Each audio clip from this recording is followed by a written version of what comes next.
out there. They'll ask you that question just to see what you'll say. And the minute you start downgrading that other company, you just lost them. So do not get into a habit of doing that. Follow up. You have to teach it. They don't know it. You have employees, and they talk to a client, and things are possibly going to happen, and they come back and they're telling you, yeah, well, I met such and such a day, and I think this is going to happen. So have you called them back? Well, no, I figured they were going to call me. No, it doesn't work that way. So you have to teach them to follow up, to call that client, talk with them, to re-engage with them. They do not understand this. You have to teach it to them. Loyalty. Loyalty to the client, loyalty to the company. If your employees goes out and breaks something on a job, you need to teach them, we admit it, we did it, we'll fix it. And I took a company I'm working with, they were very bad about that. And we broke that culture.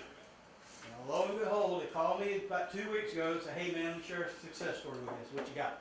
One of my guys busted a vase at somebody's house, called me immediately, said we broke it, we're going to do something about it. 20 minutes later, lo and behold, homeowner calls me. As soon as they called it, it says, hey, Mr. Schmuckatelli, I'm sorry, I understand we broke your vase, we're going to replace it. Well, I just took the air out of her sails. She was ready to start chewing me up one side down the other, thinking I was going to be defensive and say my employees didn't do that. And I've already told them we realized we made a mistake and we're going to take care of it. That's being loyal to them. Loyalty to your company. And I see this frequently. People will talk bad about their company to someone else. That is so horrible. I may be mad as the moon at Roy, but Roy's the only one who's going to know it. That's the way you're supposed to do business. You don't go around talking bad about your company to someone outside of the company. And if I have somebody caught doing that, I'll tell you right now, I terminate. You have to have loyalty to the client, and you have to have loyalty to that company.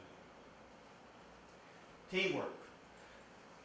So what we just about dealing with. So on teamwork, here's the deal about teamwork, what you really think about. I'll ask countless companies, okay, tell me who within your cycle, who's the most important? I'll always go, oh, we are. Really? Okay. But what about you? Oh, we are.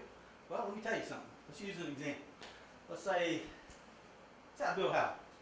So I have to order supplies to build that house. And if the supplies don't get there on time, then I can't start building. And the builders, the people doing the manual labor, they're saying they're the most important. Well, if I don't have the stuff, then I can't do my job. Or when I need heat and air put in and the supplies ain't there, I can't do the heat and air. So everybody is important, from the person that sold getting the house done. They have to have the confidence that the people that they are going to utilize to build that house are going to do what they said they're going to do. And then getting the supplies, building the house, and the finished product. So there is no person within the cycle that is more important than another. Because if you pull any of them out, then you have a problem. Which you will have specifically in retail, you'll have salespeople who are thinking they are the most important in the world.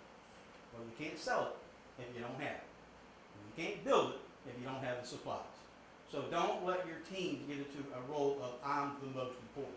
And like I said, this is really, really big for sales. People really want to punch up best sales will ever live. Well, you know what? You can't sell it if you ain't got it.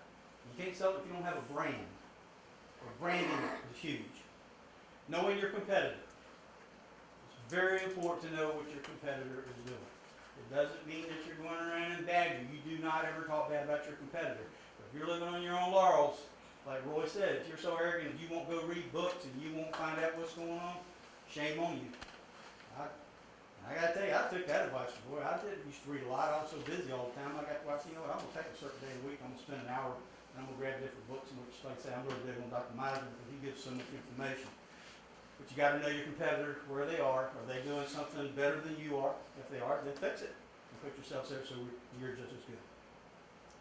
With that, ladies and gentlemen, that is, if you will utilize the things that we've just gone over, I can assure you it'll make a big difference in your company.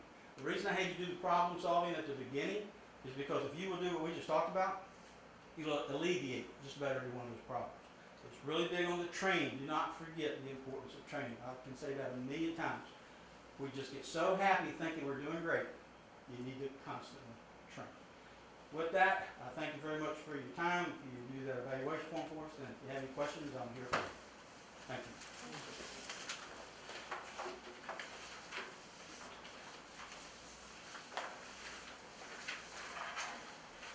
See, we can't get the television problem. Yeah, I bet it'll work now.